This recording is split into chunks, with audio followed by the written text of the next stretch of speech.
के national hockey stadium Lahore को आपने ब्लू एस्ट्रोटर्फ दे दी है, बेहतरीन अंदाज में उसको मनज़्ज़म कर दिया है, नई सीटें लग चुकी हैं, नए इंतज़ामात हो चुके हैं। लेकिन कौमी खेल हॉकी के जो मामलात हैं वो बड़े बिल्कुल अफसोस वाले हैं कि खिलाड़ियों के पास डेली अलाउंस नहीं है, लेकिन पंजाब की सतह पर आप हॉकी के लिए बड़ा काम कर रहे हैं।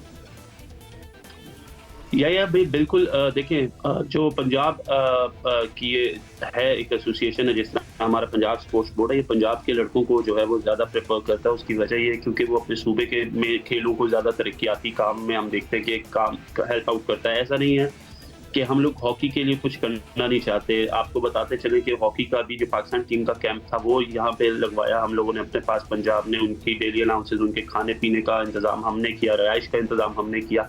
उसी तरीके से जो जूनियर्स गई थी उसका भी हम लोगों ने इसी तरीके से उनको भी कैंप लगाया, उनको भी हम लोगों ने असिस्ट किया। देखें, हम अपनी कैपेसिटी में जितना असिस्ट कर सकते हैं वो बिल्कुल कर सकते हैं, लेकिन जो हॉकी फेडरेशन है that comes under Pakistan sports board which is federal, which is not Punjab. लेकिन हमारे से जितना हो सकता है हम करते। देखिए, ये कल्चर डेवलप करना ही ज़रूरी है। बेसिकली ये लोगों को जानना बहुत ज़रूरी है कि इंफ्रास्ट्रक्चर इतना बन चुका है ऑल ओवर पाकिस्तान कि हमें उसकी ज़रूरत ही नहीं है, क्योंकि उस इंफ्रास्ट्रक्चर में खेलने वाला कोई है ही नहीं।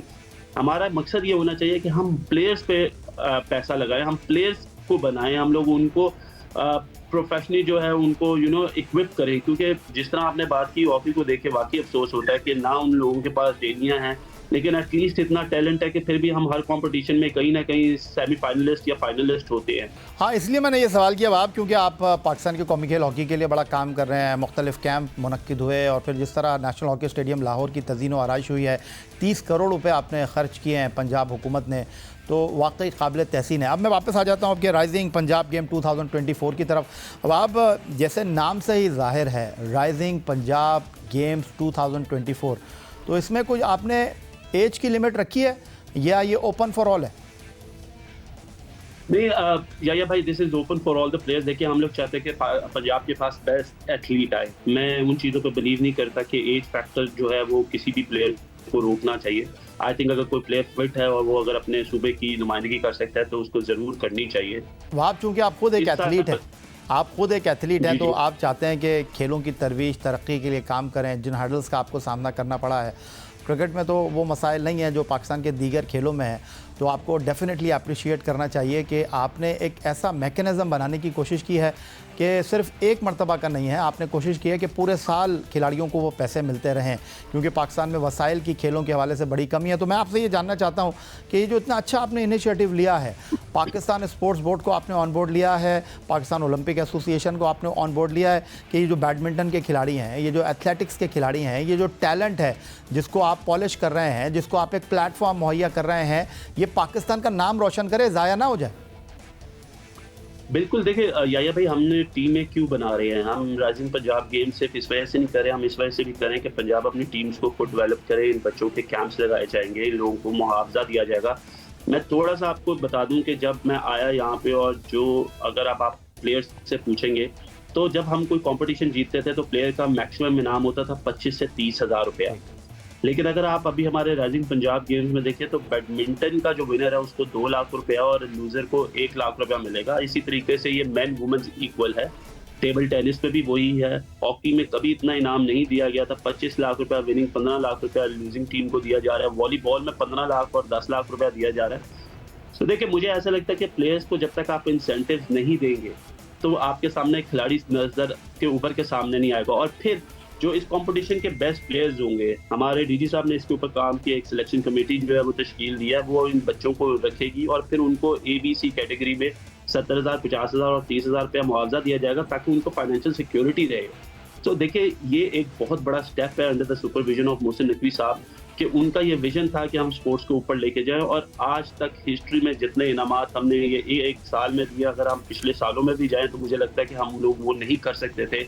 और सिर्फ ये नहीं, हमने अब अपने जो हमारे TSOs है, DSOs है, जो हमारी फैसिलिटीज़ हैं, जो दिन रात काम करते हैं, उनके लिए 150 बाइक्स का भी इंतज़ाम किया जो हम लोग उनको डिलीवर करेंगे, ताकि वो लोग जो है बेचारे कभी पैदल, कभी वैनों में, कभी रिक्शों में धक्के खाते थे, लेकिन अब उनके पास एक हमने उनको ऐसी सवारी दे दी है जो कि वो हर जगह जा सकते हैं, हमारी फैसिलिटीज़ को बेहतर कर सकते हैं, टैलेंट को बेहतर तरीके से निखार सकते हैं, देख सकते हैं, उनका आने जाने की प्रॉब्लम्स नहीं होगी।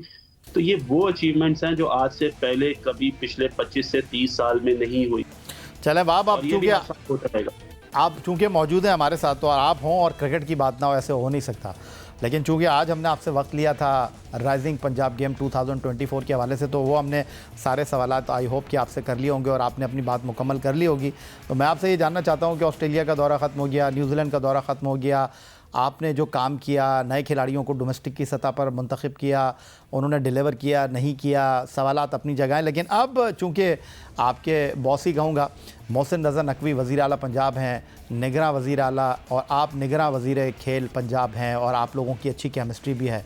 आप सुना है कि वो क्रिकेट बोर्ड में आ रहे हैं, गवर्निंग बोर्ड का हिस्सा बनेंगे। तो मुझे ये बताइए कि लोग ये जानना चाहते हैं कि उखाड़ पछाड़ होगी या ये जो एक नई शुरुआत आप लोगों ने की है, इसको कंटिन्यूटी मिलेगी? देखिए, पहले तो मैं उनको मुबारकबाद दूंगा कि वो नॉमिनेट हुए एज अ पीओजी।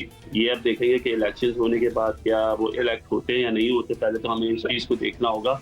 और सेकेंडली देखिए, आई थिंक मोहसिन भाई की ने has created a repute all over Punjab, all over Pakistan, कि अपने इस छोटे से टेन्योर में जो हमारा था, उसके अंदर इतनी ज़्यादा सक्सेस, और जिस तरीके से उन्होंने सबको रन किया है, सारी कैबिनेट को रन किया है, ब्यूरोक्रेसी को रन किया है, उनसे काम लिया। मेरा ख्याल है ये आज से पहले कोई भी बंदा आके इस तरीके से इतनी अच्छे तरीके से वो ये डिलीवर नहीं कर सका।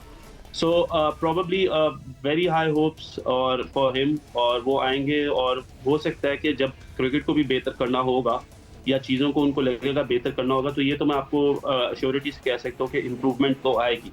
वो इम्प्रूवमेंट कैसे आएगी, किस तरीके से वो लेकर आएंगे, ये उनका एक अपना तरीका है कि वो किस तरीके से डिलीवर करते हैं और किस तरीके से काम लेते हैं। सो अभी के लिए तो मुझे कुछ नहीं पता। ऑल आई विल से कि I will wish him all the very best अगर वो पाकिस्तान के क्रिकेट बोर्ड के चेयरमैन आते हैं। And I wish and I think people are expecting a lot from him because of his reputation, and I think he will deliver up to the expectations of the people, जो लोग उनसे ये सोच रहे होंगे, क्योंकि उन्होंने बेसिकली देखा जाए तो पंजाब का नक्शा ही बदल दिया है। और इसी में अगर किसी में एडमिनिस्ट्रेटिवली इतनी क्वालिटीज़ हो, तो आई थिंक कि वो हर एक चीज़ को बेहतर कर सकता है। सवाल तो खैर मैं बहुत करना चाहता हूँ, चलें फ़िलहाल यहीं पर ही इसको समेट देते हैं। आपका बहुत शुक्रिया हमें ज्वाइन करने के लिए। सिर्फ क्रिकेट नहीं, खेलों के हवाले से जो आप काम कर रहे हैं, इसके लिए वाकई आप जो है वो तारीफ़ के मुस्तहिक़ हैं। थैंक यू वेरी मच हमें ज्वाइन करने के लिए, और राइजिंग पंजाब गेम 2024 मुनक़्क़िद कराने पर एक बार फिर आपको बहुत बहुत मुबारकबाद। थैंक यू जी, बहुत शुक्रिया भाई।